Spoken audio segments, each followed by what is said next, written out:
Welcome to MLS Online Virtual Classroom. Today, in Unit 2, Save Me, we will be covering the section of phonics, in which, first of all, we will learn some new vocabulary words, then their meanings, and after that, you will be using those words in your creative sentences. And at the end, we will learn about initial short vowel sounds. So, open up page number 22 and let's get started. First of all, let us learn some new vocabulary words.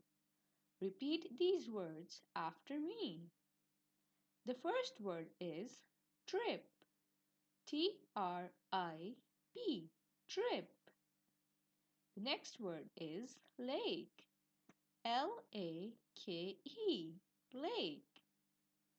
Then the word after lake is sandwiches. S-A-N-D-W-I-C-H-E-S. Sandwiches. Next we have interesting.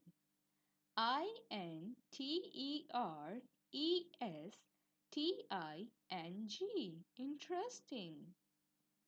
The next word is alligator. A-L-L-I-G-A-T-O-R. Alligator. The sixth word is utter. O-T-T-E-R. Utter. The next word is cream. C-R-E-A-M. Cream.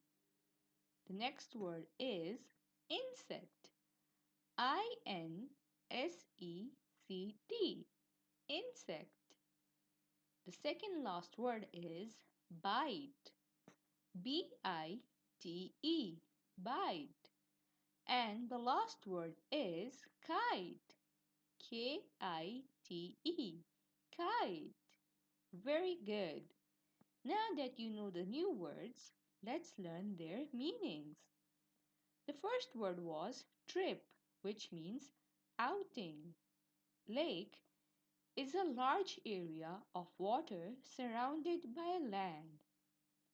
Sandwiches are two or more slices of bread having a filling in between. Interesting means holding the attention. Alligator is a very big, scaly, four-footed animal with a long tail. Otter is a small animal with brown fur, short legs, and a long tail. Cream is a substance applied to skin which repels insects. Insect is a type of a very small animal with 6 legs and wings. Bite means to cut with teeth. Kite is a light frame of thin material with a long string. Now learn these words and their meanings, and then use these words in your creative sentences.